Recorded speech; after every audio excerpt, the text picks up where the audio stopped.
Hello and welcome to January 7th, where we're reading Genesis 17 through 19. Now, these chapters cover several promises from God. They establish a more specific covenant with Abraham. Now he's Abraham. He used to be Abram, but now he's Abraham, so my anachronistic references to him are no longer out of date.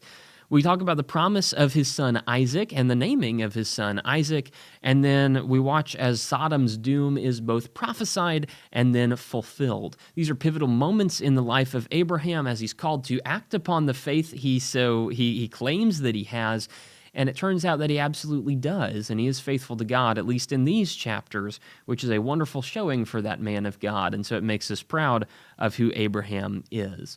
For a more detailed breakdown, in chapter 17, you have the opening of a covenant with God. God comes down to Abraham and tells him that there are certain things Abraham needs to do to fulfill God's covenant. This is where God establishes circumcision as a sign of the covenant, something that the Jews still carry out to this day because it was a sign of the old covenant, very specifically so.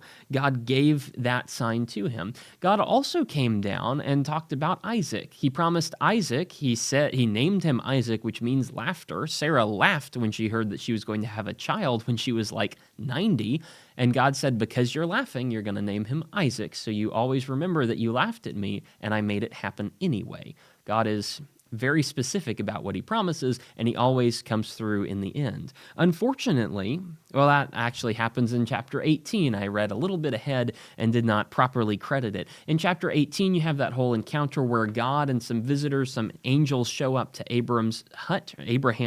Now that he's named Abraham, I call him Abram. Oh well. They show up to Abraham's settlement, and Sarah laughs at them.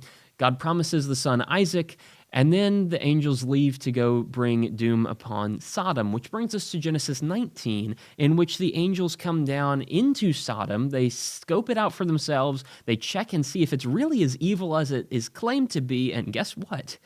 It absolutely is. And so God punishes Sodom by destroying it. God punishes those who are in Sodom by destroying them. And even as Lot and his daughters leave, his wife looks back because she can't leave Sodom behind. And so God destroys her as well. Evil is eradicated, justice is done, and Sodom is forever destroyed. If you want further notes on these, by all means, check out the written page. And if not, I'll see you tomorrow for January 8th when we'll read through Genesis 20 through 23, an interesting study.